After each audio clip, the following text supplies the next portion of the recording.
நாம் இந்த வாரமும் அடுத்த வாரமும் இந்த மலை பிரசங்கத்துடைய இந்த 2 பகுதி நம்ம விட்டுருக்குறோம். அதை மீண்டும் ஏன்னா பார்க்கிறவர்கள் அந்த ஒழுங்கு கிரமமாய் பார்ப்பதற்கு அதுக்கு ஏதுவாக இருக்கும். சிலர் கேட்குறாங்க, ஏன் இதை நீங்கள் பண்ணலைன்னு. அதுக்காக நம்ம இதை செய்து முடித்த பின்பு மீண்டும் ஆதியாகமம் 25ஆம் அதிகாரத்திலேருந்து நம்ம தியானிக்க போகிறோம்.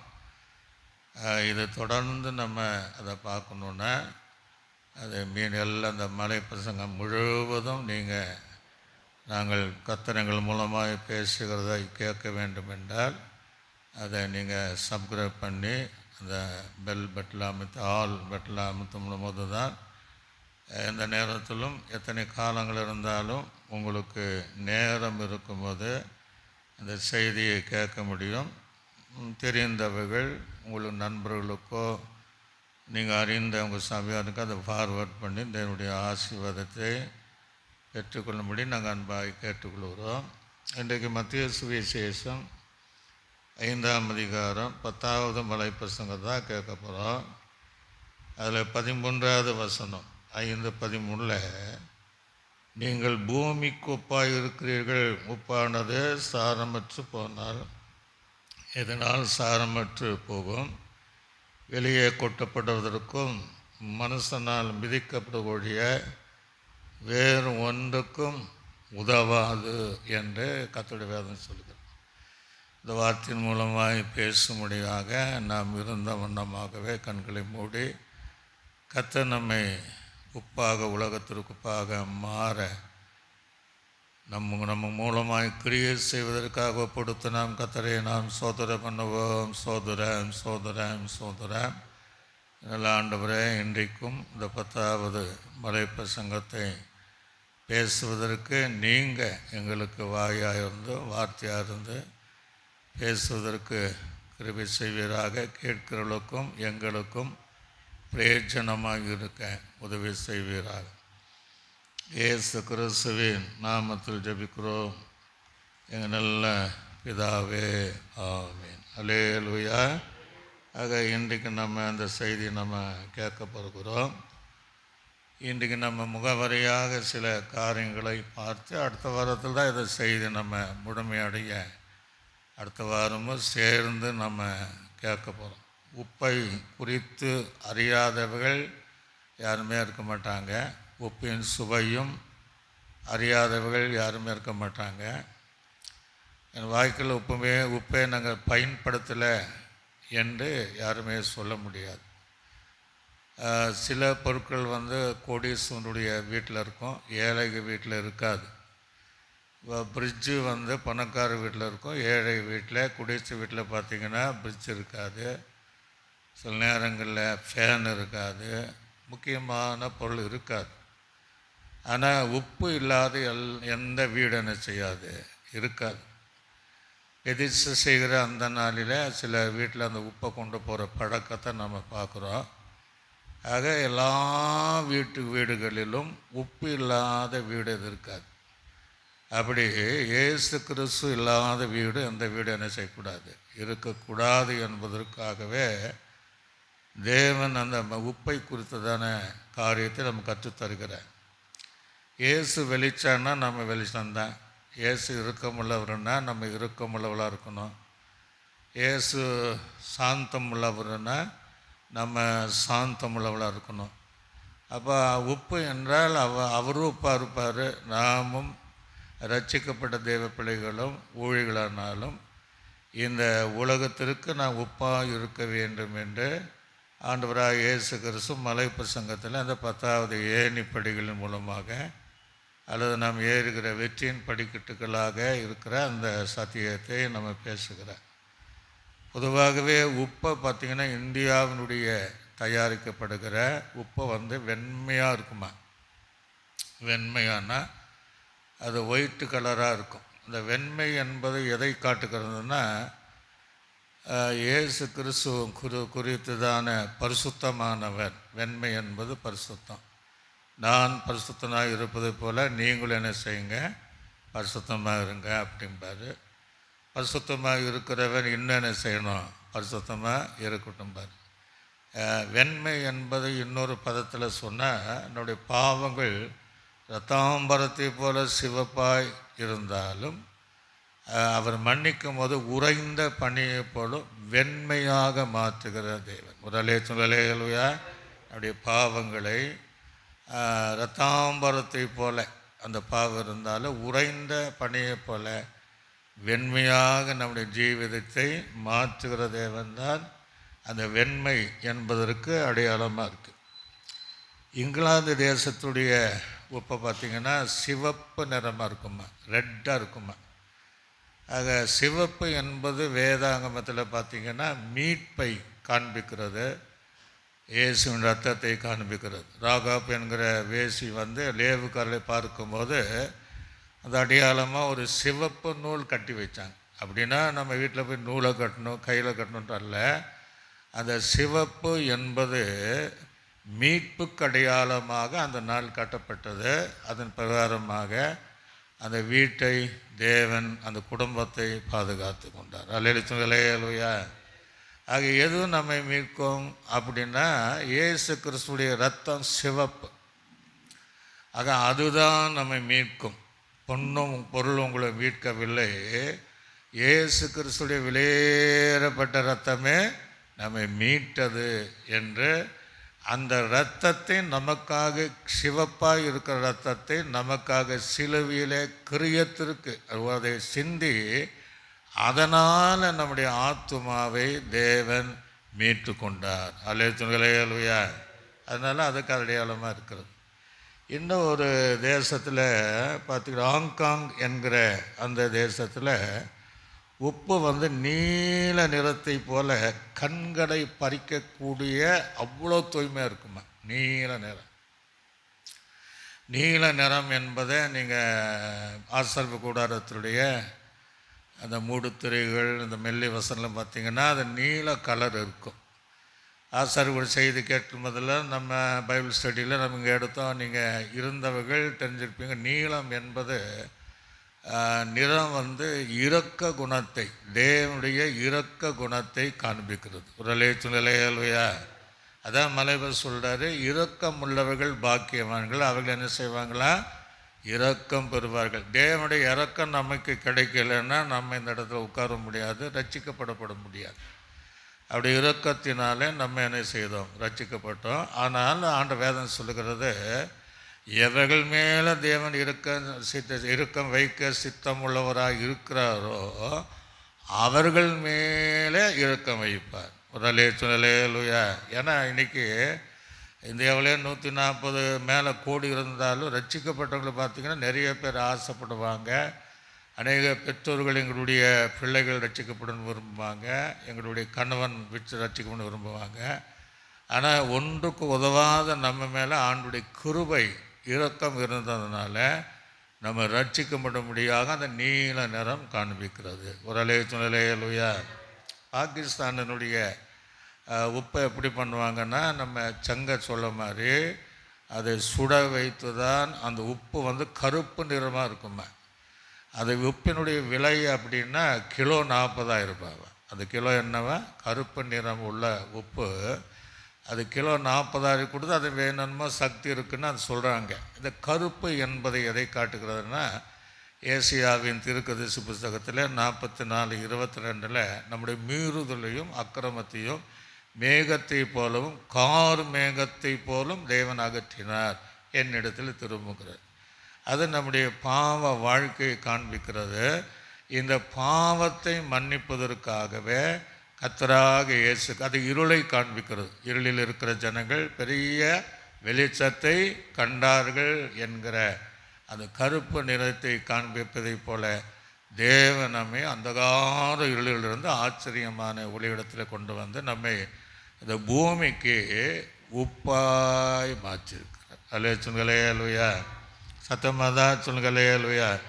அப்படி தேவன் அந்த நிறத்திற்கு ஏற்றபடி தேவன் நம்மை நடத்திருக்கிறார். இங்கே பழைய ஏற்பாட்டு காலங்களில் 2 பலிக்காக உப்பு சேர்க்கப்படணும்னு ஆண்டவர் கட்டாயம் பண்ணிட்டார். 2 பலி, ஒன்று சர்வாங்க தகன பலி, இன்னொன்று போஜன பலியில் உப்பு சேர்க்கப்படணும். அப்போ சேர்க்கப்படலைன்னா அந்த பலியை கர்த்தர் ஏற்றுக்கொள்ளவே மாட்டார். ஏசியாவின் தீர்க்கதரிசி புஸ்தகத்தில் 3ஆம் அதிகாரம் அங்கே 43ஆம் அதிகாரம் அங்கே 23ஆம் வசனம் முதல் 24வது வசனம் வரை நான் வாசிக்கிறேன். நீ பாவ நிவாரணத்தை முடித்த பின்பு, அது முடிஞ்சு போச்சு. அடுத்தது பழுதற்ற ஒரு இளங்கால்களையும் பழுதற்ற ஒரு ஆட்டுக்கடாவையும் மந்தையிலிருந்து எடுத்து பலியிடுவாயாக. அவைகள் கர்த்தருடைய சந்நிதியிலே பலியிடுவாயாக.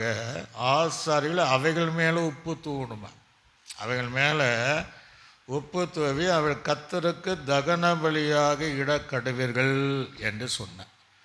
ஒருவேளை இந்த உப்பு நம்ம தூவலைன்னா அந்த தகன பலியாக கர்த்தரை ஏற்றுக்கொள்ள மாட்டான். ஆகவே மற்ற இந்த பலிகள் சொல்லலை, பாவ நிவாரண பலிக்கோ குற்ற நிவாரண பலிக்கோ அந்த சமாதான பலிக்கு சொல்லலை. இந்த 2 பலிகள் சொல்கிறாரு. அதன் மேலே நீ உப்பை தூவிதான் எனக்கு என்ன செய்யணும், படைக்க வேண்டும் என்று கர்த்தர் அங்கே தெளிவாக சொல்லுவதை பார்க்க முடியும். ஒரு அலையா. அதே போல் நீங்கள் லேவியராகம புத்தகத்தில் வாசிக்கும்போது, லேவியராகம புத்தகத்தில் நான் வாசிக்கும்போது 2ஆம் அதிகாரம் அதில் 13வது வசனத்தை நான் வாசிக்கிறேன். 2ஆம் அதிகாரம் அதில் 13வது வசனத்தை வாசிக்கும்போது அங்கே போஜன பலி எப்படி செலுத்தப்பட வேண்டும் என்று கர்த்தர் அங்கே தெளிவாக சொல்லியிருப்பதை நாம் பார்க்க முடிகிறது. 2ஆம் அதிகாரம் நீ படைக்கிற எந்த போஜன பலி அது என்ன செய்யணுமா, உப்பு சாதம் ஏற்றப்படுதல் என்ன, சில பொருட்களை நம்மளை உப்பு போட்டு ஊற வைக்கிறோம், அந்த மாதிரி சாரம் ஏற்றப்படணும். அதற்குள்ளே அந்த போஜன பலிக்குள்ளே சாரம் ஏற்றப்பட வேண்டும். தேவனுடைய உடன்படிக்கையின் உப்பை, இது என்னவா, தேவனுடைய இந்த பேருக்கு உடன்படிக்கையின் உப்பு. ஒரு அலைய சொல்லலையா. அப்போது தேவனோடு உடன்படிக்கை உப்பினால் செய்யப்படுகிற இது தேவனுடைய உடன்படிக்கை உப்பை உன் போஜன பலி குறைய விடாமல் கரெக்டாக நீ படைக்கும் எல்லாவற்றோட உப்பையும் படைப்பையாக குறைஞ்சிடக்கூடாது. அளவு சரியாக இருந்து அதை போஜன பலியாக எனக்கு நீங்கள் படைக்கணும் என்று சொல்லி அது உடன்படிக்கையின் உப்பு என்று அங்கே சொல்லப்படுகிற ஒரு காரியத்தை நாம் பார்க்க முடிகிறது. இன்னும் நீங்கள் இதில் பார்த்தீங்கன்னா இது சில பதங்கள் எபிரியர் சொல்லலை. இதற்கு மின்காம் அப்படின்ற ஒரு பேர் இருக்குது. மின்கா அப்படி என்று சொன்னால் ஒரு அர்த்தம் பலி, பலின்னு அர்த்தம், பலின்னு அர்த்தம். இன்னொன்று காணிக்கை என்பதாகும். ஆகவே குர்பான் இன்னொன்று அர்த்தம் என்னென்னா மின்கா இன்னொன்று குர்பான், குர்பான் அப்படின்னு அர்த்தம் இருக்குது. பலிபீடத்தில் கொண்டு போகும் எந்த பொருளானாலும் அது தியாகமாக அது அந்த உப்பை செலுத்தி தியாகமாக அந்த கர்த்தருக்கு செலுத்தணுமா, தியாகம் பண்ணி செலுத்தணும் தான் அந்த பலிகளுடைய அந்த தியாகமாய் செலுத்த வேண்டும். இன்னொரு காரியத்தை நீங்கள் பார்த்தீங்கன்னா தேவனுக்கு படைக்கப்படுகிற எந்த காணிக்கையானாலும் அது பலிபீடத்தில் கொண்டு வர வேண்டும் என்று சொல்லப்படுகிறது. ஆக உப்பு என்ன அப்படின்னா அது ஒரு பொருளை சுத்தம் பண்ணுமா, ஒரு பொருளை சுத்தம் பண்ணும். அந்த பொருளை காப்பதை போல உப்பை போல் இருக்கிற இயேசு கிறிஸ்து நம்மை சுத்தம் பண்ணுவார். அவர் நம்முடைய ஜீவனை பாதுகாக்கிறவர். அல்லேலூயா. ஏன்னா திருடன் திருடவும் கொல்லவும் அழிக்கும் வருகிறார், ஆனால் அவைகளுக்கு ஜீவனை கொடுக்கவும் அதை பரிபூர்ணமடைய வந்தேன் அப்படிங்கிறார். நீங்கள் என் உபதேசத்தினால நீங்கள் சுத்தமானீர்கள் என்று கர்த்தர் என்ன செய்கிறாரு சொல்கிறார். ஆக நம்முடைய ஜீவியம் சுத்தமாக்கப்படுவதற்கும் நம் ஜீவனை காப்பதற்கும் அது உப்பு அது ஒரு உபதேசமாக சொல்லப்படுவதை பார்க்க முடிகிறது. பைபிளில் கூட இருக்குது. அந்த காலங்களெல்லாம் உப்பை விதைப்பார்களாம். உதை அப்படின்னு இப்படி சில விதைகள் விதைக்கிறோம். எதுக்கு விதைக்கிறோன்னா அது முளைத்து வரும். இது அதற்காக விதைப்பதல்ல, அதற்காக விதைப்பதல்ல. தங்களுக்கு இஷ்டமில்லாத ஒரு இடம் இருந்தால் அந்த பகுதி முழுவதும் உப்பினால் விதைத்து விடுவார்களாம். உப்பு அதிகமாக விதைத்தால் அந்த அந்த தேசமானாலும் பட்டணங்களானாலும் வீடானாலும் வயல் நிலங்களாலும் அப்படியே பாழாய் போயிடும். அதற்கு அந்த உப்பை விதைப்பார்கள் என்று வேதத்தில் இருக்கு. இது குறித்து சில காரியங்களை நாம் பார்க்க போகிறோம். எருசலேமில் இந்த விதை வரலாற்றில் பார்க்கும்போது விதைக்கப்பட்டிருந்தது. கிபி 1162ஆம் ஆண்டு இத்தாலியா மிலான் என்கிற பட்டணத்தில் உப்பை விதைத்திருக்கிறார்கள். அதே போல் நீங்கள் பார்த்தீங்கன்னா பிரான்ஸ் பட்டணத்தில் அந்த ராஜாவுக்கு விரோதமாக யாரெல்லாம் செயல்பட்டாங்களோ அந்த செயல்பட்டவருடைய நிலமானாலும் வயல் நிலங்களானாலும் அதை பாழாய் போவதற்காக அந்த உப்பை என்ன செஞ்சுருக்கிறாங்க, விதைத்திருக்கிறாங்க. அப்போ உப்பில் நன்மையாக இருக்குது, தீமையாக இருக்குது. ஆகவே உப்பை பைபிளை எங்கே வச்சுருக்கிறாங்க அப்படின்னு நீங்கள் பார்த்தீங்கன்னா ஒரு வசனத்து நியாயாதிபதி புஸ்தகத்தில் 9ஆம் அதிகாரம் அங்கே 45வது வசனத்தை வாசிக்கும் போது 45வது வசனம் வாசிங்க. 9ஆம் அதிகாரம் 45வது வசனம். அபிமெலேக்கு அந்நாள் முழுவதும் பட்டணத்தின் மேல் யுத்தம் பண்ணி அதை பிடித்து அதில் இருக்கிற ஜனங்களை கொண்டு பட்டணத்தை இடித்து விட்டு அதில் உப்பை விதைத்தார்.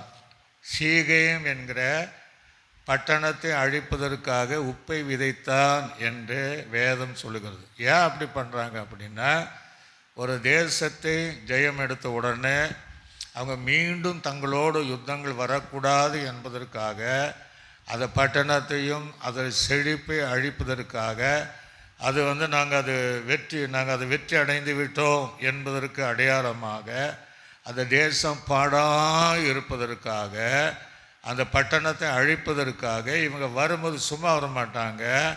அந்த பட்டணத்திற்கு நிலத்தின் மேலெல்லாம் உப்பை விதைப்பார்கள்.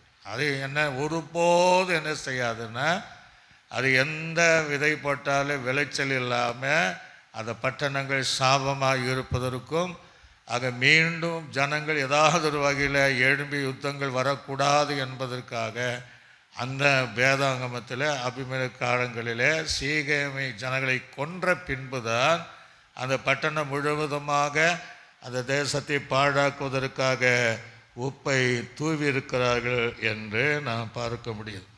உபாகமத்தில் பார்த்திங்கன்னா, நாம் இஸ்ரவேல் ஜனங்கள் பின்மாற்றம் அடையும் போதோ அல்லது தேவனை விட்டு விலகி போகும்போதோ, அது இன்றைக்கும் அதே மாதிரி தான். நம்ம தேவனை விட்டு விலகும் போதோ அவருடைய பின்வாங்கி போகும்போதோ அந்த கட்டளைக்கு மீறி போகும்போதோ அவருடைய சமூகத்தை விலகி போகும்போது இந்த வார்த்தையை பயன்படுத்துகிறார். இந்த வார்த்தை எங்கே பயன்படுத்துகிறாரு அப்படின்னு பார்த்தீங்கன்னா, உபாகம் 29ஆம் அதிகாரம் உபாகத்தில் வாசிப்போம். 29ஆம் அதிகாரத்தை நாம் தெரிவிக் கொள்வோம். உபாகம் 29 அங்கே சொல்லப்படுகிறது. 29 வாசிக்க 19ஆம் வசனம் முதல் 26வது வசனம். அப்படிப்பட்டவன் இந்த ஆணையுறுதியின் வார்த்தைகளை கேட்டும் தாகத்து நிமித்தம் வெறித்து குடித்து மன இஷ்டப்படி நடந்தாலும் எனக்கு சுகமும் உண்டாயிருக்கும் என்று உள்ளத்தில் தேற்றி கொண்டால் மன்னிக்க சித்தமாகிறான். யாரு? பின்வாங்கி போய் குடித்து வெறித்து தன் சுயமாய் வாழ்கிறவன் மேலே மன்னிப்பு கேட்டாலும் கர்த்தர் அவனை மன்னிக்க சித்தமாய் ஒரு போல் இருக்க மாட்டாரான் அப்படின்னு சொல்லிட்டு கீழே சொல்கிறாரு. அப்பொழுது கோபமும் எரிச்சலும் அந்த மனிதன் மேலே புகையும் இந்த புத்தகத்தில் எழுதியிருக்கிற சாபங்கள் எல்லாம் அவன் மேல் தங்கும். கர்த்தர் அவன் பேரை வானத்தின் கீழ் இராதபடி குலைத்து போடுவார். இந்த நியாயப்பிரமாண புஸ்தகத்தில் எழுதியிருக்கிறப்ப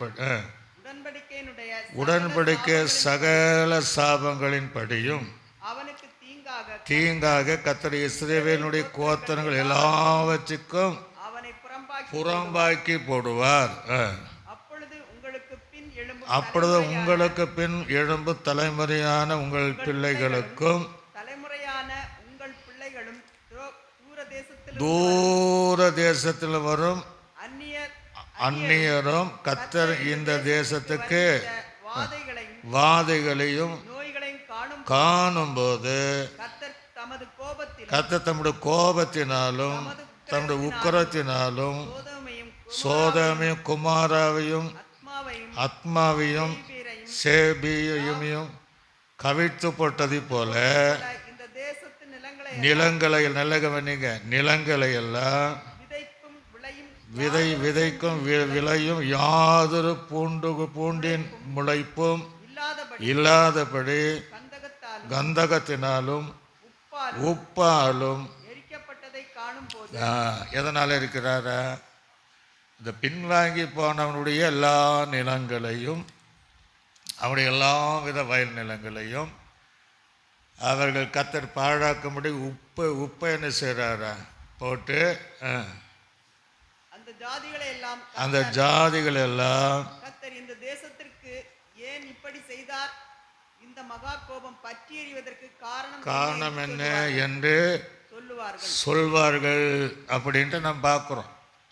ஆக பின்வாங்கி போன ஒருவனுடைய ஆசீர்வாதத்தையும் அவருடைய விளைச்சல்களையும் தேவ கோபம் இறங்கி இதே இந்த ராஜா உப்பை விதைத்ததை போல தேவன் கந்தகத்தையும் இங்கே எக்ஸ்ட்ரா சொல்கிறார், கந்தகத்தையும் உப்பையும் அதன் மேலே விதைத்து அந்த பட்டணத்தை சாபமான இடமாய் மாற்றுவார். அல்லேலூயா என்று உப்புக்கு அடையாளமாக பின்வாங்கி போனவனுக்கு நியாயத்தீர்ப்பு உண்டாக அங்கே சொல்லிக்கிட்டு இருப்பதை பார்க்க முடியும். எலியாவின் நாட்களிலே ஒரு சம்பவம் நடந்துச்சு. எலியாவின் நாட்களிலே சம்பவம் என்ன நடந்துச்சு? எரிகோவுக்கு போனாங்க. எரிகோவுக்கு போகும்போது குடியிருப்புக்கும் ரொம்ப நல்லா இருக்குது, ஆனால் தண்ணீர் எப்படி இருக்குன்னா கெட்டதாக இருக்குன்னாங்க. ரொம்ப தண்ணீர் குடிக்க முடியாத அளவுக்கு கசப்பாக இருந்திருக்கும். அதனால் குடியிருப்புக்கு நல்லது, நல்லா தங்கலாம் போகலாம், தண்ணீர் அவசியம் இல்லையா என்று சொல்லி ஜனங்கள் சொல்லும்போது அங்கே எளிய ஒரு காரியத்தை செய்வதை பார்க்க முடிகிறது.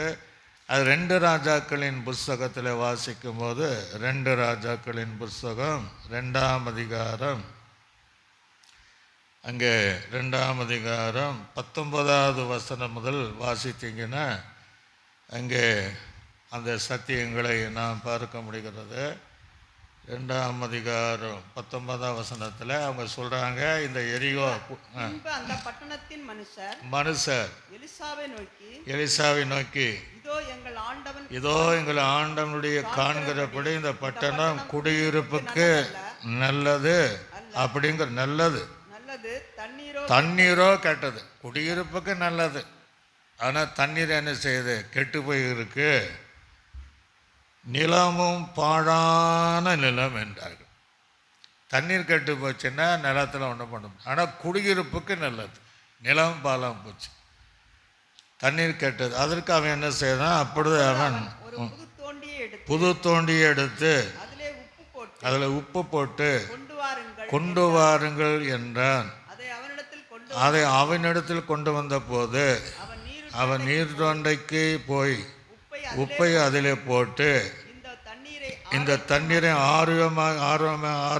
ஆரோக்கியமாக்கினேன், இனி இதனால் என்ன செய்யாது? சாவு வராது, நிலம் பாழாகாது என்று சொல்லுகிறார். எலிசா சொன்ன வார்த்தையின்படி அந்த தண்ணீர் இந்த நாள் வரை இருக்கிறபடி ஆரோக்கியமானது. ஒரு அலையா இங்கே நல்லதுக்கு பயன்படுத்தியிருக்கிறார். நிலமும் பாழ இருக்குது, தண்ணீர் கெட்டுது, ஆனால் குடியிருப்புக்கு நல்ல இடம் எரிகோ. அதனால் ஒரு புது தூண்டியை எடுத்துகிட்டு வந்தேன், உப்பை கொண்டு வந்து என்ன செய்தான்? அந்த எங்கெல்லாம் அந்த இடத்த தண்ணீர் மேலே போட்டும்போது அது ஆரோக்கியமாயிடுச்சு. அப்போ என்னாச்சு? அந்த தண்ணீர் கொடுத்தா சாவு வராதுங்கிறார். அப்போ முதல்ல அந்த தண்ணீர் குடித்தா என்ன ஆகும்? எல்லாருமே செத்து போவாங்கன்னு அர்த்தம். அது கெட்ட தண்ணி கொடுத்தால் எல்லாருக்கும் மரணம் உண்டாகும். ஆனால் அதை இப்போ இனி அதை யார் குடித்தா ஒன்றும் ஆகாது, நிலமும் பாழாகாமல் இருக்கும். உடலே சுழலே அல்லையா. அதற்கு அந்த புது தோண்டியில் உப்பை தோண்டி இங்கே கெட்டு போன இடத்தையும் பாழான ஒரு பக்கத்தில் உப்பு தூவி நிலங்கள் பாழாகி போகுது. உப்பு தூவி ஜனங்களை கத்தரை அழிக்கிற ஒரு காரியத்தை பார்க்குறோம். ராஜாக்கள் அப்படி செய்கிறாங்க. ஆனால் அதே இங்கே மறுபக்கத்தில் எலியாவுடைய வாழ்க்கையில் இஸ்ரவேல் ஜனங்களுடைய ஜீவிதத்தில் அந்த கெட்டுப்போன தண்ணியை ஒரு புது தோண்டியை நிரப்பின உப்பினால் ஆரோக்கியமாகி பார் நிலங்களையும் பயிர் நிலமாக மாறவும், அதை குடிக்கிற தண்ணிக்கு யாருக்கு சாவு உண்டாகும்படி ஜீவனோடு வாழ்வதற்கு அந்த எலியாவின் மூலமாக அந்த உப்பினால் கர்த்தர் அந்த அற்புதங்களை செய்தார். உரலை சுழலே அல்லையா. எல்லாம் பார்த்தா புதிய ஏற்பு காலத்தை சொல்கிறாரு, நீங்கள் உலகத்திற்கு என்ன செய்யுங்க, உப்பாக இருங்கள் என்று கர்த்தருடைய வேதம் தெளிவாக சொல்லு. இன்னும் நீங்கள் பார்த்தீங்கன்னா 1000 வருட அரசாட்சியில் 1000 வருட அரசு சவக்கடல் குறித்து நமக்கு நல்லா தெரியும். சவக்கடலில் எதுவுமே ஜீவனோடு இருக்காது. இந்த நாள் வரையும் சவக்கடல், அது உப்பு கடல் என்று ஒரு வார்த்தை இருக்குது. அது எந்த உயிரினங்களும் வாழவே முடியாது. சில சொல்லுவாங்களே, அது என்ன பண்ணும், எல்லாம் போய் மேலே பிணங்களானாலும் மெதுக்கிற உள்ளே போகவே போகாது. அதான் சவக்கடல், உப்புக்கடல் என்கிற ஒரு. ஆனால் 1000 வருட அரசாட்சிக்கு பின்பாக தேவன் அந்த உப்பு நிறைந்த அந்த சவக்கடலை தேவன் ஆரோக்கியமாக மாற்றுவார். அலைச்சுங்களையா. அது எப்போ நடக்கும்னா 1000 வருட அரசாட்சியில் அந்த காரியம் ஏன்னா அங்கே இருக்கிற உப்பை மாற்றோம். இவன் உப்பு போட மாட்டார். அந்த ஆரோக்கியம் இல்லாத சவக்கடலில் இருக்கிற அந்த தண்ணீரை, ஒரு ஜீவனும் வாழ முடியாது இருக்கிற அந்த தண்ணீரை ஜீவன்கள் வாழும்படியாக தேவன் அந்த சவக்கடலை ஆரோக்கியமாக எங்கே எந்த பகுதியில் இருக்குது, அங்கே எசேக்கியேல் 47ஆம் அதிகாரம் அங்கே 8ஆம் வசனம் 9ஆம் வசனத்தை வாசிக்கிறேன், கவனமாக. அவர் என்னை நோக்கி, இந்த தண்ணீர் கிழக்கு தேசம் புறப்பட்டு போய் வனாந்தர வழியாக கடலை விடும். இது கடலில் பாய்ந்து விழுந்த பின்பு அது தண்ணீர் ஆரோக்கியமாகும். உரலை சுழலே அல்லையா. அதுக்கு முன்னாடி எலியாவின் நாட்களில் இருந்ததை போல் அது ஆரோக்கியம் இல்லாமல் இருந்தது. 1000 வருஷ அரசாட்சி வரையும். இன்றைக்கி நம்ம அதை கேள்விப்படுறோம் சவக்கடலை குறித்து. அது ஆரோக்கியமாக அங்கே இருந்தது. அடுத்தது சம்பவிப்பது என்னவென்றால், இந்த நதி போகும் இடமெங்கும் சங்கருக்கும் ஜீவ பிராணிகள் யாவும் பிழைக்கும். ஒரு அலை சுழலே அல்லையா. இன்றைக்கி அது பிழைக்காது, ஒரு ஜீவராசி வாழ முடியாது. கர்த்தர் அதை ஆரோக்கியம் ஆக்கின பின்பு அதெல்லாம் என்ன செய்யுமா, அந்த ஜீவராசிகள் எல்லாம் அதில் பிழைக்கும் என்று கர்த்தர் அங்கே தெளிவாக சொல்லுவதை நாம் பார்க்க முடிகிறது. அது மாதிரி இந்த தண்ணீர் அங்கே வந்தபடியினால் வெகு ஏராளமான மச்சங்கள் உண்டாகியிருக்கும். மச்சங்கள் அதுக்கு முன்னாடி கிடையாது. இந்த நதி போகும் இடமெல்லாம் யாவும் ஆரோக்கியப்பட்டு பிழைக்கும் என்று ஆண்டுடைய வார்த்தையை சொல்லுது. ஒரு அலை சுழலே அல்லையா. இது எப்போ நடக்கும்னா 1000 வருட அரசாட்சியில் இந்த காரியத்தை கர்த்தர் தேவன் அவரே செய்கிறார். பைபிளில் நிறைய இடத்துல பார்த்திங்கன்னா உப்பில்லாதபடி மற்ற விஷயத்தில் தண்ணீரை, கெட்ட தண்ணீரை இப்போ மாறாவை எடுத்துட்டிங்கன்னா, மாறாமன் தண்ணி குடிக்க குடிக்க முடியல, கசப்பாக இருந்துச்சு. அங்கே ஒரு மரத்துண்டை காண்பித்து அதன் மூலமாக அந்த மரத்துண்டு போட்ட உடனே அந்த தண்ணீர் மதுரமாய் மாயிற்று. அல்லேலூயா. காணா ஒரு கல்யாணத்தில் வெறுமையான தண்ணீர், வேறு ஒன்றும் ஆண்டு செய்யலை. நீங்கள் அந்த இதில் கச்சாடியில் நிரப்புங்கன்னார், அவ்வளோதான். கொண்டு போய் கொடுங்கன்னாரு. கொண்டு போய் கொடுக்கும்போது அந்த தண்ணி திராட்சரசமாக மாறினது. ஒரு அலையலுயா. ஆக உப்பு 2 காரியங்கள். தேவனுக்கு பின்வாங்கி போகும்போதோ அந்த இடங்கள் பாழாக்குவதற்கு, இன்னொன்று தேவ ஜனங்களுக்கு பாழாக்கப்பட்ட இடமானாலும் உயிர் வாழ முடியாத கெட்டத்தனை உயிர் வாழ்வதற்காக, நாம் பிழைப்பதற்காக, ஜீவராசிகள் வாழ்வதற்காக தேவன் அந்த தண்ணீரை உப்பினால ஆரோக்கியமாக்கி தேவன் நமக்கு தருகிறார். இப்போ ஆண்டு சொல்கிறாரு, நீங்கள் உலகத்திற்கு ஒப்பாயிருங்க. அப்போ உலகம் என்றால் என்ன? உலகம் என்றால் என்ன? உலகம்னா சும்மா உலகத்திற்குன்னா என்ன? உலகம் என்ன அப்படின்னா, உலகம் என்றால் ஜனங்கள். ஒரு அலையா ஜனங்களும் தான். பூமியும் அது குடிகளும் யாருடையது? கர்த்தருடையதுங்கிறார். இதை இன்னும் தெளிவாய் நான் பார்க்க வேண்டும் என்றால், நீங்கள் எங்கே நான் வாசிக்கலாம் அந்த வசனத்தை? வெளிப்படுத்துகிற விசேஷம் 17ஆம் அதிகாரம் அதில் 15ஆம் வசனத்தை நான் வாசிக்கும் போது அங்கே தெளிவாக நம்ம பார்க்குறோம். 17ஆம் அதிகாரம் 15ஆவது வசனம், வெளிப்படுத்துகிற விசேஷம் 17ஆம் அதிகாரம். இன்னும் அவன் என்னை நோக்கி அந்த வேசி உட்கார்ந்திருக்கிற தண்ணீர்களை கண்டாய். அந்த கடைசி அந்த இந்த வேசி உட்கார்ந்திருக்கிற தண்ணீர்களை கண்டாயா? கடலில் தான் தண்ணீர் கண்டாயா? அவைகள் ஜனங்களுக்கும், அது தண்ணீரை சொல்றாது, அவை ஜனங்களுக்கும் கூட்டங்களுக்கும் ஜாதிகளுக்கும் பாசைக்காரருக்கும் நீ மிருகத்தின் மேல் கண்ட 10 அது அதிர்கொப்பனையா இருக்கு. ஜனங்களுக்கும் ஜாதிகளுக்கும் பாசைக்காரர்களுக்கும் அந்த தண்ணீர் அடையாளமாக இருப்பதனால, ஆக பூமி என்பது என்ன அர்த்தம்னா, இந்த உலகம் என்பது என்ன அர்த்தம்னா, முழு இந்த உலகத்தில் இருக்கிற ஜனங்களை காண்பிக்கிறது. ஒரு அலையா. அப்போ என்ன அர்த்தம்னா, அந்த உலகத்தில் இருக்கக்கூடிய ஜனத்திற்கு நீங்கள் என்ன செய்யுங்க? உப்பாக இருங்க அப்படிங்கிற. ஒரு பூமிக்கல்ல, உலகத்தில் தேவன் அறியாத ஜனங்களுக்கும் ரட்சிக்கப்படாத ஜனங்களுக்கும் நீங்கள் சுவை தருகிற, ஃபாதர் பாடுறார் இல்லையா, சுவை தருகிற உப்பாயிருங்கள் என்று ஆண்டு சொல்கிற விதமாக தான் நீங்கள் உலகத்திற்கு எப்படிப்பட்டவளாக இருக்கிறீங்க, உப்பாயிருங்கள் என்று சொல்லுகிறார். இப்போது உப்பு எங்கே இருக்குன்னா கடலில் தான் இருக்குது. கடலில் இருக்குது. கடலில் இருக்குன்ட்டு நம்ம வலையை போட்டோ அல்லது ஒரு பாத்திரம் எடுத்தோ உப்பு அள்ளிட்டு வர முடியாது. அப்போ எப்படி உப்பு எடுப்பாங்க? உப்பு என்பது ஒரு உலகம், உலகத்தின் ஜனங்களை காண்பிக்கிறது. ஆக உப்பை எடுக்கணும்னு என்ன செய்வாங்கன்னா, அதிலிருந்து ஒரு பகுதியை தண்ணீரை தெரிந்தெடுப்பார்கள். ஒரு அலையா ஒருத்துக்கு ஒரு எல்லா தண்ணீரும் தெளிக்க மாட்டாங்க.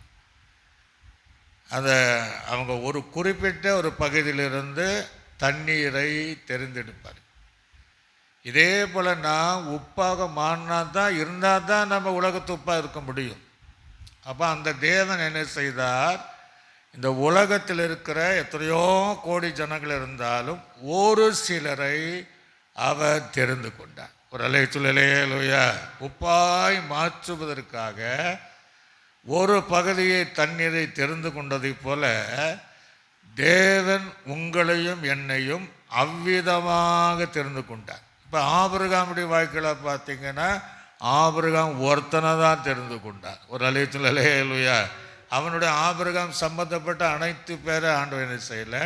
தெரிந்து கொள்ளவில்லை. நீங்கள் பைபிளை வாசித்து பார்த்தீங்கன்னா, உபாகம் எழுதின புஸ்தகத்தில் 7ஆம் அதிகாரம் 6ஆம் வசனத்தில் வாசிக்கும் போது, உபாகம் 7ஆம் அதிகாரம் 6ஆம் வசனத்தில், நீ உன் தேவனாய் கர்த்தருக்கு பரிசுத்த ஜனமும் பூச்சக்கரத்தில் உள்ள, அப்படின்னா இந்த உலகத்தில் பூமியில் உள்ள எல்லா ஜனங்களிலும் உன் தேவனாய் கர்த்தர் உன்னை தமது சொந்தமாக இருக்கும்படி தெரிந்து கொண்டார். ஒரு அலையா நம்ம உப்பாய் மாற்றுவதற்காக கடலில் இருக்கிற அத்தனை தண்ணீரை அவங்க என்ன செய்யலை? தெரிந்து கொள்ளாமல் ஒரு சில பகுதியில் தண்ணீரை தெரிந்து கொண்டதை போல இந்த முழு உலகத்தில் இருக்கிற ஜனங்களை நடுவில் தமக்கென்று பரிசுத்த ஜனமாக, சொந்த ஜனமாக அவர் தம்மை போல மாற்றுவதற்காக உங்களையும் என்னையும் தேவன் தெரிந்து கொண்டார். அலையா எவ்வளோ பாக்கியம் பாருங்க. நம்ம நல்லவங்களாக இருந்தோமா? இல்லை. காணியாட்சிக்கு புறம்பாக இருந்தோம், சத்துருக்களாக இருந்தோம், எத்தர்களாக இருந்தோம், தேவனுக்கு எதிராக செயல்பட்டோம், அந்தகார இருளில் இருக்கிற துரோகிகளாக இருந்தோம். இல்லை அவருக்கு விரோதமாக சவுளை போல செயல்பட்டிருந்த நம்ம இத்தனை ஜனங்களின் நடுவிலும் நாம் உப்பாக இருப்பதற்காக தேவன் நம்மை தெரிந்து கொண்டார். அல்லேலூயா. யோவான் சுவிசேஷத்தில் கூட வாசிக்கும் போது வாசிக்க வேண்டாம், 15ஆம் அதிகாரம் அங்கே 16வது வசனத்தில் வாசிக்கும், நீங்கள் என்னை என்ன செய்யலை, தெரிந்து கொள்ளவில்லை, நான் உங்களை தெரிந்து கொண்டேன். ஒரு அல்லேலூயா. இப்போ அந்த கடல் இருக்கிற தண்ணீர் தானாக வருது இல்லை. அப்போ இந்த ஜனங்க தெரிந்து கொள்கிறாங்க. இந்த உப்பளத்தில் பார்த்திங்கன்னா அவங்க தெரிந்து கொண்டு என்ன செய்கிறாங்க, சில தண்ணீரை அப்படி பிரித்து எடுப்பாங்க. அதே போல் தேவன் நம்மை இந்த எகிப்திலிருந்து இஸ்ரவேல் ஜனங்களை தெரிந்து கொண்டதை போல, இஸ்ரவேல் ஜனங்களை பிரித்து எடுத்ததை போல, இந்த உலகத்தில் வாழ்கிற நம்மை தேவன் தமக்கென்று உப்பாக மாற்றி இந்த உலகத்துக்கு உப்பாக இருக்கும்படி தேவன் நம்மை இந்த உலகத்திற்காக தெரிந்து கொண்டார். அல்லேலூயா. எத்தனை பேர் ஆசைப்பட்டாலும் முடிகிறதில்லை. ஏன் தெரியுங்களா? அவங்க கர்த்தரால் தெரிந்து கொள்ளப்படவில்லை. ஆனால் நீங்களும் நானும் அந்த தெரிந்து கொள்ள லிஸ்ட்டில் இருக்கிறோன்னா எவ்வளோ ஒரு தகுதி இருந்துச்சானா தகுதி கிடையாது. ஆகவே நம்ம தேவனால் அதுதான் சொல்கிறேன், நீங்கள் அழைக்கப்பட்ட அழைப்பும் தெரிந்து கொள்ளுதலையும் நீங்கள் உறுதியாக இருங்க. நம்மெல்லாம் அழைக்கப்பட்டவளும் அது வேற, அழைக்கப்பட்டவன் ஆனால் தெரிந்து கொள்ளப்பட்டவள் ஒரு சிலர் மாத்திரம்தான். ஒரு அல்லேலூயா. அப்படி தேவன் என்ன செய்திருக்கிறார், நம்மை அவர் அழைத்திருக்கிறார் என்று நாம் பார்க்க வேண்டும். இப்போது என்ன செய்வாங்கன்னா, அந்த கடலில் இருக்கிற அந்த தண்ணீரை கொண்டு வருவதற்கு உப்பளத்தில் கொண்டு ஒரு வாய்க்கால் என்ன செய்வாங்க, வெட்டுவாங்க. அப்படியே மடமடம் திறந்து விட மாட்டாங்க. அங்கேருந்து ஒரு வாய்க்கால் வெட்டி அது குறிப்பிட்ட ஒரு தூரத்தில் ஒரு பாத்தியை கட்டி வச்சுருப்பாங்க. அந்த வாய்க்கால் வழியாக இவங்களை வெட்டின வழியாக அந்த குறிப்பிட்ட தண்ணீர் அளவு அந்த வாய்க்கால் வழியாக வந்து சேரணும். அல்லேலூயா. அப்போது வாய்க்கால் என்பது எது அப்படின்னா, தண்ணீர் வரக்கூடிய ஒரு வழி தான், தண்ணீர் வரக்கூடிய ஒரு பாதை. அப்படின்னா நமக்கு யார் பாதை, யார் வழின்னா இயேசுதான் வழி. ஒரு அல்லேலூயா. அவர் என்ன சொல்கிறாரு, நானே வழியும் சத்தியமும் ஜீவனமாக இருக்கிற அப்படின்னா அந்த வழியில் வரணும், அந்த வாய்க்காலில் வரணும். ஆண்டவர் காண்பிக்கிற அந்த வழியில் வரணும். ஆனால் அந்த வழி நீங்கள் நினைக்கிற மாதிரி வழி கிடையாது. அது குறுகலான வழி, அது இடுக்கமான வழி என்ற பைபிள் இருக்குது. ரொம்ப இடுக்கமாக இருக்குமா, ரொம்ப அது குறுகி போன வழிங்கிறார். ஆனால் விசாலமான வழி இருக்கா, அதை தெரிந்து கொள்கிற அணைகள் அது முடிவோ மரண வழிங்கிறார். ஆனால் நான் தெரிந்து கொள்கிற ஆண்டவர் காட்டுக்கிற அந்த வழி என்ன வழின்னா குறுகலான வழி, அது ஒரு இடுக்கமான வழியில். அதனால நம்ம உப்பா மாறணுன்னா சில இடுக்கங்களை வரத்தான் செய்யும், நிறைய நெருக்கங்களை வரத்தான் செய்யும். ஆக அந்த சூழ்நிலையில் ஆண்டவர் காண்பிக்கிற அந்த வாய்க்கால் வழியாக அந்த வழியாக நாம் என்ன செய்யணும், வர வேண்டும் என்று வேதம் சொல்லுகிறது. 1 ராஜாக்களின் புஸ்தகம் 8ஆம் அதிகாரத்தில் நாம் திருப்பி கொள்வோம். 1 ராஜாக்களின் புஸ்தகம் 8ஆம் அதிகாரம் அதில் 53வது வசனத்தை நம்ம வாசிக்கும் போது, 1 ராஜாக்களின் புஸ்தகம் 8ஆம் அதிகாரம் 53வது வசனத்தை வாசிக்கும் போது அங்கே என்ன சொல்லுகிறது என்று பார்த்தீங்கன்னா, கர்த்தராகிய ஆண்டவரே, நீர் எங்கள் பிதாக்களை எகிப்திலிருந்து புறப்பட பண்ண போகும்போது உம்முடைய தாசனாகிய மோசேயை கொண்டு சொன்னபடியே தேவரீர் பூமியில் உள்ள சகல ஜனங்களிலும் அவர்களை உமக்கு சுதந்திரமாக பிரித்தெடுத்தீரே என்று விண்ணப்பம் பண்ணினார். அப்போ எகிப்திலிருந்து புறப்பட பண்ணினது சாலமோன் சொல்லுகிறார் ராஜாக்களின் புஸ்தகத்தில். நம்ம எங்கிருந்து எகிப்திலிருந்து அந்த கடலிலிருந்து அந்த வழியாய் வந்ததை போல கானான் போகிற வழிக்கு தேவன் அவர்களை அழைத்து வந்தார் என்று அங்கே சொல்லியிருக்கிறார். சங்கீதத்தில் வாசிக்கும் போது 77ஆம் சங்கீதத்தில் நாம் திருப்பிக் கொள்வோம். சங்கீதம் 77ஆம் சங்கீதம், அதில் நீங்கள் 19வது வசனத்தை வாசித்தீங்கன்னா, சங்கீதம் 77:19 வசனம். உமது வழி கடலிலும். பார்த்தீங்களா, ஆண்டுடைய வழி எங்கே இருக்கா? கடலில் இருக்கா. ஆண்டுடைய வழி எங்கே இருக்கு? கடலிலும். உமது பாதைகள் திரண்ட தண்ணீர்களிலும். அதான் சொல்றார். ஆண்டுடைய வழியை சொன்னீங்கன்னா அங்கே என்ன சொல்றாருன்னா, நம்முடைய வழிகள் எங்கே தான் இருக்கு? தண்ணீர்களிலும். உங்களுடைய பாதை திரண்ட தண்ணீர்களிலும் இருந்தது. உமது காலடிகள் தெரியப்படாமல் போயிற்று. காலடிகள் தெரியப்படாமல் போயிட்டுங்கிறார். ஆண்டுடைய வழி எங்கே தான் இருக்குன்னா, பாதை கடல் மேலே இருக்கு. அதுதான் நடுஜாமத்தில் ஒரு தடவை ஆண்டவர் என்ன செய்தார்? சீசர்கள் பயந்திருக்கும் போது அந்த வழியில் நடந்து போனார். ஒரு அலையா. ஆனால் காலடி என்ன செய்ய முடியல, பார்க்க முடியல. ஆக தேவன் அங்கிருந்து நமக்கு ஒரு வழியை வைத்திருக்கிறார். அந்த வழியில் தான் வரணும் தவிர, மனுஷனுக்கு தோன்றுகிற வழி அநேகருக்கு செம்மையாய் தோன்றுகிற வழி, அது மரண வழிங்கிறார். ஆனால் தேவன் காண்பிக்கிற வழியில் நாம் நடக்க வேண்டும். அப்போ தான் நம்ம என்ன செய்ய முடியும்? உப்பாக நாம் மாற முடியும் என்பதை நாம் அறிந்து கொள்ள வேண்டும். இப்போ அப்படி என்னன்னா, அந்த தண்ணீர் அந்த வழியிலாக வரும்போது எங்கே தான் வந்து சேரணுன்னா, அவங்க வைத்திருக்க தூரத்தில் ஒரு பாத்தி வச்சுருப்பாங்க. அந்த பாத்தியிலே அந்த தண்ணீர் சேர வேண்டும். ஒரு அலையா. பாத்தி என்பது சபை. சபை ஆவிக்குரிய சபையில் நாம் சேர வேண்டும். உலகத்திலிருந்து வேறு விரிக்கப்பட்டவர்கள் இயேசு காண்பிக்கிற வழியாக வந்து எங்கே தான் வரணும்? சபையிலே வர வேண்டும். ஒரு அலையா. சபை எவ்வளோ முக்கியம்? போன வாரம் கூட நம்ம பார்த்தோம். சபை கூடுதலை சிலர் விட்டு விட்டதைப் போல நீங்கள் விட்டு விடாதிருங்கள். குமாரனாகிய இயேசு கிறிஸ்துவை காலில் கீழே மிதிக்கிறார்கள். உடன்படிக்கையின் ரத்தத்தை அசட்டை பண்ணுறாங்க. ஆண்டவர் தந்த நித்திய கிருபை அவர்களை இழந்து விடுகிறார்கள். அவளுக்கென்று இன்னொரு பலி இல்லைன்ட்டார். ஆக சபைக்கு வந்தால் தான் நான் உப்பாக மாறும். அங்கே தான் உபதேசங்கள் இருக்குது, சத்தியங்கள் இருக்குது. மற்ற எங்கே நம்ம போனால் உப்பாக மாற முடியாது. ஆக ஆண்டவர் காண்பிக்கிற அந்த பாதையில், அந்த வழியில், அப்படியே நாம் நடக்கும் பாதையில் நாம் வரும்போது நம்ம சபைக்கு என்ன செய்யணும்? வர வேண்டும். சபையில் தான் நமக்கு என்ன செய்ய முடியும்? உப்பாக இருக்க முடியும். இப்போ நல்லா நம்ம கவனிக்கணும் ஒரு காரியத்தை. கடலில் பார்த்திங்கன்னா, கடலில் தண்ணீர் பார்க்குறோம், அலைகளை பார்க்குறோம். அலை இல்லாத கடல் இருக்காது. பயங்கரம். சில சின்ன சின்ன அலை இருக்கும், சில பெரிய அலை இருக்குது. இப்போ ஆண்டவர் பிரித்து கொண்டு வர பாருங்க, அங்கே அலைகளை பார்க்க முடியாது. ஒரு அலையா.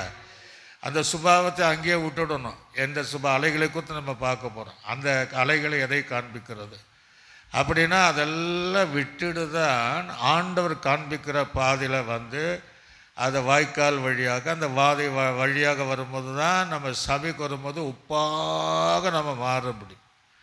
அதை தெரிந்து கொண்டால் நம்ம இந்த உலகத்திற்கு அல்லது முழு இந்த ஜனத்திற்கு நம்ம உப்பாக மாற முடியும் என்பதை அறிந்து கொள்ளும். யோபுவின் புஸ்தகம் அங்கே 38ஆம் அதிகாரம், யோபுவின் புஸ்தகம் 38ஆம் அதிகாரம் 11வது வசனத்தில் வாசிக்கும் போது, யோபுவின் புஸ்தகம் நல்ல எதை சொல்கிறாரு? கடலில் சொல்கிறாரு, நீ இம்மட்டத்தை வா, மிஞ்சி என்ன செய்யாத, நீ வராத. அலைகளுடைய பெருமையை அடக்க இங்கே நீ அடைக்கிற அப்படிங்கிறார். அப்போ என்ன காண்பிக்கிறது? இயேசு காண்பிக்கிற வழியில் வந்தால் நம்ம உலகத்திற்கு பெருமையோடு இருக்கலாம். அந்த பெருமையை அங்கேயே விட்டு வர வேண்டும். ஒரு அலையா. உலக பெருமை எல்லாம் விட்டுறணும், அந்த மேட்டுமையெல்லாம் விட்டணும். அங்கே போல இங்கே இருக்கிறேன்னா நான் உப்பாக மாற முடியாது. உப்பாக மாற முடியாது. வழியில் வரலாம், சபையில் இருக்கலாம். ஏதாவது குறித்து நம்ம பெருமையாக பேசுகிறோன்னா நம்ம உப்பாக எப்படி மாற முடியும்? நம்ம உப்பாக மாறலைன்னா எப்படி உப்பாக இருக்க முடியும்? ஆக அந்த பெருமை என்கிற குணத்தை அங்கேயே அழிச்சிடணும். ஒரு அலைச்சொல்லையா அந்த தாழ்மையான வாய்க்கால் வழியாக தாழ்மையான இயேசுக்கு பின்பாக நான் வரும்போது இங்கே வந்தால் அமைதியாக இருக்கணும், அடக்கமாக இருக்கணும், அமர்ந்த தண்ணியாக இருக்கணும். அதுதான் ஆவிக்குரிய ஜீவியமுள்ள வாழ்க்கை. அவர்களை உப்பாக மாற்றி அந்த உப்பை போல இருக்கிற ஜனங்களை உலகத்திற்கு சுவை தருகிற உப்பாக தேவன் மாற்றுவார். அல்லேலூயா. ஆக அந்த பெருமை அதை அடுக்குன்ட்டு அங்கேயே அடுக்குங்கிறார். ரெண்டாவதாக எதை காட்டுகிறது அப்படின்னா சங்கீதம் 65ஆம் சங்கீதம் 7ஆம் வசனத்தை கூட வாசிங்க. 65 7ஆம் வசனத்தை நான் வாசிப்போம். 65ஆம் சங்கீதம் 7ஆம் வசனத்தை வாசிக்கும்போது அங்கே என்ன சொல்கிறாரு? சமுத்திரத்தின் மும்முரத்தையும் அவருடைய அலைகளின் இரைச்சல்களையும் ஜனங்களுடைய அமளிகளில் அமர்த்துகிறீர் அப்படிங்கிற மும்முரம். உலக காரியத்தில் இருக்கிற தீவிரமாக இருக்கிற அனுபவங்களையும் அதை சொல்கிறார். சமுத்திரக்கிற மும்முரத்தையும் அவைகளுடைய அலைகளை இரைச்சல் எங்கே வரும்? சண்டை போடுற இடத்துல தான் இரைச்சல் வரும். ஆக அந்த இரைச்சல்களையும் ஆண்டு சொல்கிறார். இரைச்சல் ஜனங்களுடைய அமளிகளையும் அமர பண்ணுகிறார்.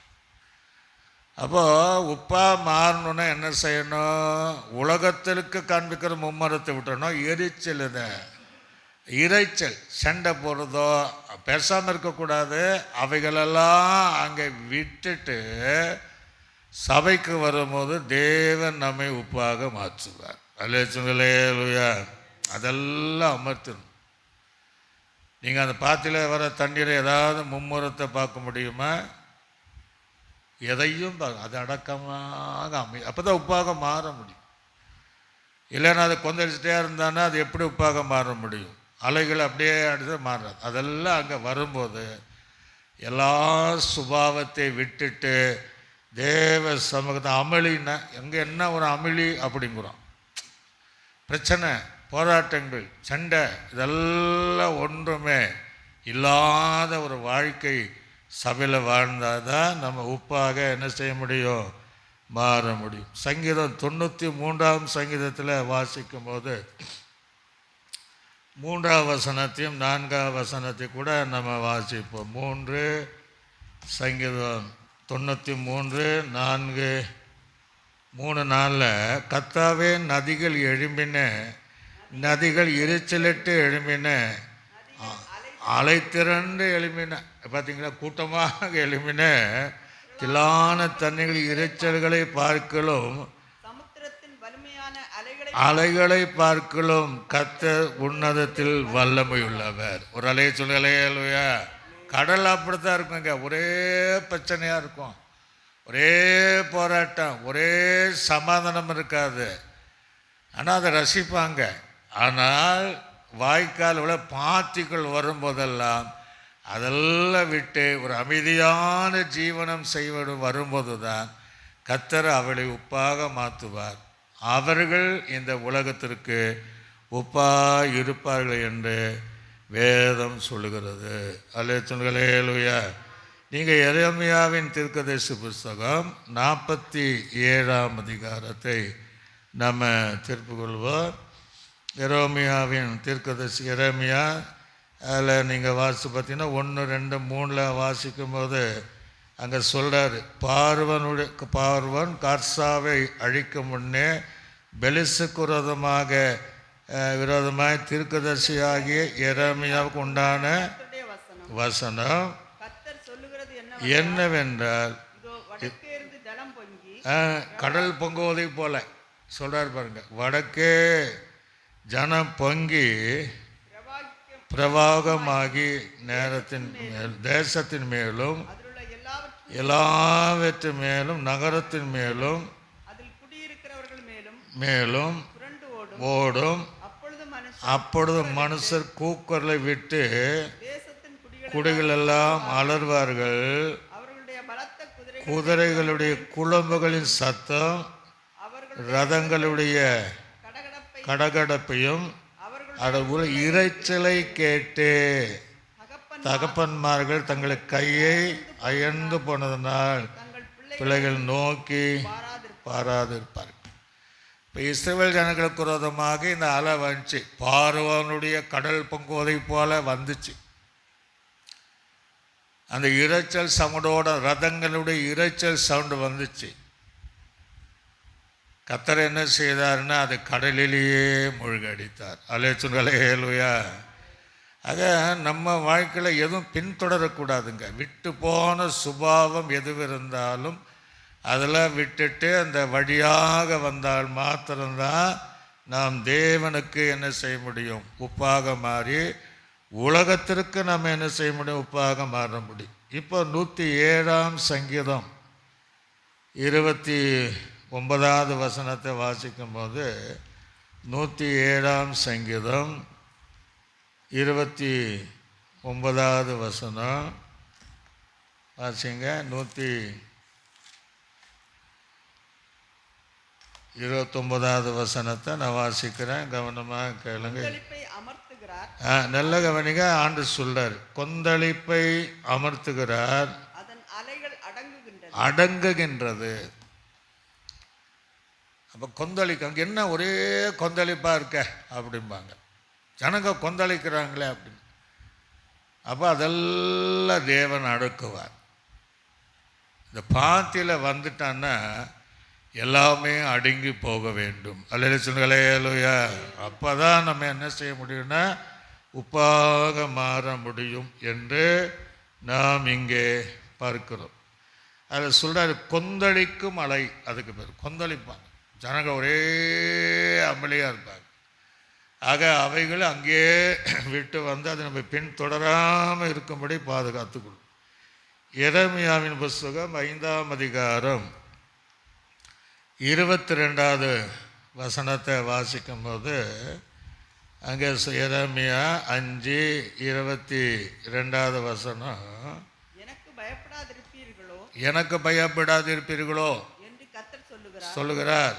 அலைகளை மோதி அடித்தாலும், அலைகள் மோதுமா, நல்லா பார்த்தீங்களா, மோதி அடித்தாலும் மேற்கொள்ளாதபடிக்கும், நம்மை மேற்கொள்ளாதபடிக்கு, அவைகள் இறைத்தாலும் கடவாதபடி தாண்டி வராதபடி கடக்கக்கூடிய நித்திய பிரமாணத்தை சமுத்திரத்தின் மணலை எல்லைகளாக வச்சார். ஆனால் அதை தாண்டி தான் வருது. எதற்கும் ஒரு எல்லை உண்டுங்கிறார். அப்போ அது மோதுகிற அனுபவம்.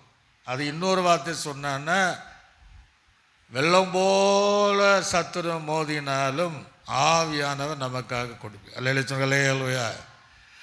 சில அணைக்கட்டளை உடையது அது மோதுவதனால தான். ஏன் பிரச்சனை? ஆவிக்குரிய ஜீவிதத்தில் பிரச்சனை, ஆவிகள் சபைன்னா அந்த மோதுவதை போல இருக்கக்கூடிய சூழ்நிலை. அதனால் அவங்க உப்பாக இருக்க முடியல, மற்றவர்களுக்கு உப்பாக இருக்க வாய்ப்பு இல்லை. ஆக அவைகளெல்லாம் நம்ம என்ன செய்யணும்? அங்கே விட்டு தேவ சமூகத்தில் வந்தால் தான், சபைக்கு வரும்போது தான் நம்ம உப்பாக மாற முடியும் என்று நாம் பார்க்கிறோம். யாக்கோபு கெடுத நிருபத்தில் 1ஆம் அதிகாரம் 6ஆம் வசனத்தில் வாசிக்கும் போது வாசி பாருங்க. 1ஆம் அதிகாரம் 6ஆம் வசனம், யாக்கோபு 1:6 நீங்கள் வாசி பார்த்தா, யாக்கோபு எடுக்க நிருபம் 1ஆம் அதிகாரம் 6ஆம் வசனத்தை நான் வாசிப்போம். இல்லை, நான் வாசிக்கிறேன். யாக்கோபு 1ஆம் அதிகாரம் 6ஆம் வசனத்தை நம்ம ஆனாலும் அவன்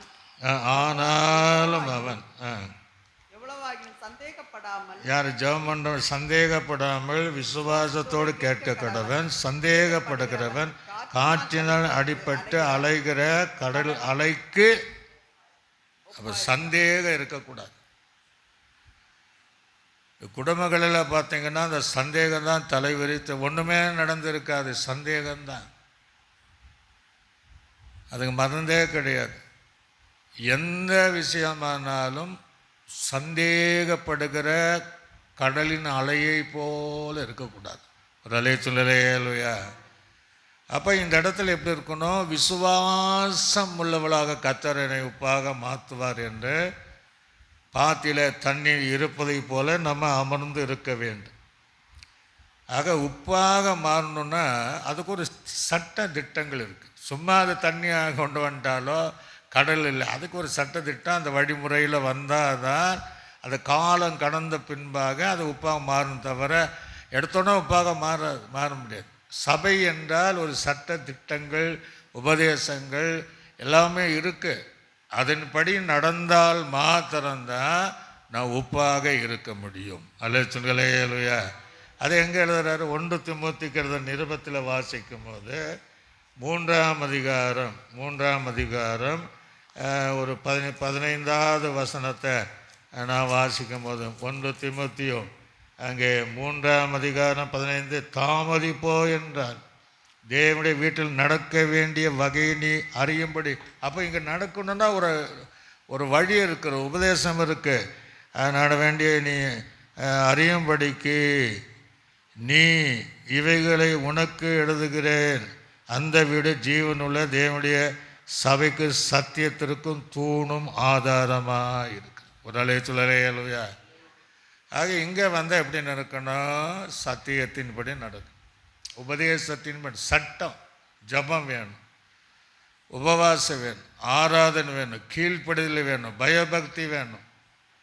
ஆக இப்படி ஒரு ஒழுங்கு கிரமத்தோடு ராபோஜனத்தில் கலந்து கொள்ளணும், ஞானஸ்தான சத்தியத்திற்குள்ளாக வரணும். இப்படியெல்லாம் இருந்தால் தான் அவங்க உப்பாக மாறி உலகத்திற்கு உப்பாக இருக்க முடியும். அல்லேலூயா. இல்லைன்னா அவங்க உப்பாக என்ன செய்ய முடியாது? இருக்க முடியாது. ஆகவே வசனத்தின்படி நாம் ஜீவிக்கக்கூடியவளாக நாம் இருக்க வேண்டும். தண்ணிகள் இப்போ வந்த உடனே அது பாத்தியில் உப்பாயிடுமான்னா அது அதன் மேலே சூரிய வெளிச்சம் படணும். ஒரு அல்லேலூயா. அந்த பாத்தியில் தண்ணீர் மேலே, கடல் மேலேயும் சூரியன் வெளிச்சப்படுது, கடல் மேலே சூரிய வெளிச்சப்படுது. ஆனால் உப்பாக மாறல. ஆனால் இங்கே சூரிய வெளிச்சப்படலைன்னா இங்கே உப்பாக மாறாது. இயேசு முழு உலகத்துக்கு தான் வந்தார். ஆனால் அவங்க தெய்வத்தை ஏற்றுக்கொள்ள, அவங்களால தெய்வ ஜனத்தாக மாற முடியல. அதை பிரித்தெடுக்கிற அனுபவம் அந்த வழியில் வராதபடி அங்கேயே இருக்கிறனால அவங்க மேலேயும் நீரின் சூரியனாக இயேசு உதிக்கத்தான் செய்கிறார். உலகத்தின் சுமந்தத்திற்கிற தேவ ஆட்டுகள் தான் வந்தார், உலகத்தை ரசிக்க தான் வந்தார். ஆனால் அவங்க அது என்ன செய்யலை? அந்த நீதியின் சூரியனாக இயேசுவை நோக்கி பார்க்கல. ஒரு அல்லேலூயா. அல்லது அவரை உதிக்கிற திசையில் அவர் இருக்கலை. ஆனால் அந்த சூரிய வெளிச்சம் அனுதினமும் அந்த தண்ணீர் மேலே பட வேண்டும். அப்போ தான் நாள் அடைய அது உப்பாக மாறும். இயேசு கிறிஸ்துடைய முகத்தை குறித்து பார்த்தீங்கன்னா மத்திய 17ஆம் அதிகாரம் அங்கே 2ஆம் வசனத்தில் மறுரூப மலையில் அங்கே ஒரு வார்த்தையை சொல்லுகிறது. 2ஆம் வசனம், அவருக்கு முன்பாக அவருடைய முகம் மறுரூபமானார், அவன் முகம் சூரியனை போல பிரகாசித்தது, அவருடைய வஸ்திரம் வெளிச்சத்தை போல வெண்மையாற்று. அப்படின்னா நாம் யாரை பார்த்திருக்க வேண்டும்? அந்த நீதியின் சூரியனாக இயேசு கிறிஸ்துடைய முகத்துக்கு கீழே அந்த முகத்துக்கு நேராக அமர்ந்திருக்க வேண்டும். ஒரு அல்லேலூயா. அப்போ தான் நம்ம உப்பாக மாறும், இல்லைன்னு உப்பாக மாற முடியும். பலர் அப்படி இருப்பதில்லை. பலர் அப்படி இருப்பதுனால கர்த்தர் இன்றைக்கு உலக அளவுக்கு பிரயோஜனப்படுத்தி கொண்டு இருக்கிறார். காரணம் என்னென்னா அவரை பார்த்து அந்த முகங்கள், ஏன்னா பைபிள் இருக்கு, அவர் நோக்கி பார்த்த முகங்கள் என்ன செய்தால் பிரகாசம் அடைந்தது அப்படிங்கிற. இன்னும் நீங்கள் மல்கியாவில் நீங்கள் வாசிக்கும் போது அதை சொல்கிறார் இல்லையா, அவருக்கு வசனத்துக்காக அவருக்கு பயப்படுகிற அல்லது வசனம் நடுங்க அவர்கள் மேலே நீதியின் சூரியன் உதிக்கும். ஒரு அல்லேலூயா. அவர் உதிப்பார். வசனத்து காத்திருக்கிற, வசனுக்கு பயந்திருக்கிற, கர்த்தருக்கு பயந்திருக்கிற அவர்கள் சபையில் இருக்கும்போது அந்த சூரியன் உதிக்க இவைகள் உப்பாக மாறுவார்கள். அல்லேலூயா. அதுதான் சத்தியம். அந்த சூரியன், இயற்கை சூரியன் உதிப்பதை போல என்ன செய்யணுங்க? அதை உதிக்க வேண்டும். கர்த்தர் தம்முடைய முகத்தை பிரகாசகம் உண்மையில தன் முகத்தின் ஒளியை பிரகாசம் பண்ணி உண்மையில அவர் பிரகாசிப்பாராக என்று நிறைய எண்ணாகத்தில் எல்லா இடத்துல வாசி. அப்படி நடக்கும்போது என்ன ஒரு சம்பவம் நடக்கும்? என்ன நடக்கும்? அப்படி வர அந்த சூரியனுடைய வெப்பம் ஏற ஏற இந்த தண்ணீரில் நீராவி வெளியே போயிட்டே இருக்கும். ஒரு அலையத்துண்களேலுயா. அது என்ன செய்யும்? நீராவி அந்த சூடு ஏற ஏற ஏற அப்படின்னா நம்ம மேலே இயேசுவாக நீதியின் சூரியன் நமக்கு உதித்தால் நமக்குள் இருக்கிற பொல்லாத ஆவியெல்லாம் வெளியேறும். ஒரு அலையத்துண்களேலுயா. எரிச்சலனாக இருக்கலாம், வெளிவினப்படுத்துகிற ஆவி இருக்கலாம், பொல்லாத ஆவியில் இருக்கலாம். எந்த ஆவியாக இருந்தாலும் அது நீராவி வெளியே போனால் தான் உப்பாக மாற முடியும். அப்படி தேவனுடைய சமூகத்தில் இருக்கும்போது தான் நம்முடைய பாவங்களானாலும் பலவீனங்களானாலும் சத்துளை கிரிகள் ஆனாலும் அவைகளெல்லாம் அந்த சரீரத்தை விட்டு அந்த லெகியோனுடைய இந்த வாலிபனுக்குள்ளே இருந்து வெளியேறினதை போல அது 18 வருஷமாக நிமிர முடியாத கூனிக்குள்ளே இருந்த பலவீனத்தின் ஆவி புறப்பட்டு போனதை போல, அல்லது மகதலேனா மறையில் கூட 7 பிசாசு புறப்பட்டு போனதை போல நமக்குள்ள இருக்கிற எல்லா பொல்லாத ஆவி அல்லது கணனித்தின் ஆவி பொய்யின் ஆவி இதெல்லாம் வெளியேறும். முதலேலுயா. அப்போ தான் நம்ம உப்பாக மாற முடியும் என்பதை நாம் அறிந்து கொள்ளும். நான் இதோடு இன்றைக்கி நான் முடிக்கிறேன். அடுத்த வாரத்தில் தொடர்ந்து நம்ம கேட்போம். ஆகவே வேதம் சொல்லுகிறது, நீங்கள் உலகத்திற்கு என்ன செய்யுங்க? ஒப்பாயிருங்க. அப்படியே கண்களை மூடுவோம். ஆண்டவரே எல்லாம் ஒப்படுங்க. அந்த சத்தியத்தின்படி வாழ்வதற்கு அர்ப்பணித்தார். கர்த்தர் உங்களை உப்பாக மாற்றி உலகத்திற்கு உங்களை சுவை தருகிற உப்பாக மாற்றுவார். கேட்கிற தேவ பிள்ளையே, உன்னையும் தேவன் அழைக்கிறார். எல்லாரையும் அல்ல, வாலிபனை ஆகிய உன்னையும் அழைக்கிறார். முழு உலகத்தில் எத்தனை ஜனங்கள் இருந்தாலும் உன்னை அழைத்து தேவன் உப்பாக மாற்ற விரும்புகிறார். இந்த சத்தியத்திற்குள்ளாக கடந்து வரும்போது நீர் உன்னுடைய வாழ்க்கையும் சுவையாக மாறும். உன் மூலமாக இந்த உலகத்திலும் தேவன் அநேகருக்கு சுவை தருகிற சாரம் ஏற்றப்படுகிற ஒரு உப்பாக உன்னை மாற்றுவார். ஒப்பு கொடுத்து அப்படியே நம்ம சோத்திரம் பண்ணுவோம். சோத்திரம். இந்த வசனத்தின்படி ஒப்பு கொடுக்குற எல்லாரையும் ஆண்டவரே உடைய வார்த்தையின்படி இந்த சத்தியத்தின்படி அவர்கள் சமூகத்தில் வரும்போது அடங்க இருக்கும்போது அப்படி உப்பாக நீ மாற்றி உலகத்திற்கு உப்பாக நீ மாற்ற போகிறேன். அதற்காக சோத்திரம். இயேசுவின் நாமத்தில் ஜெபிக்க நல்ல பிதாவே, ஆமென்.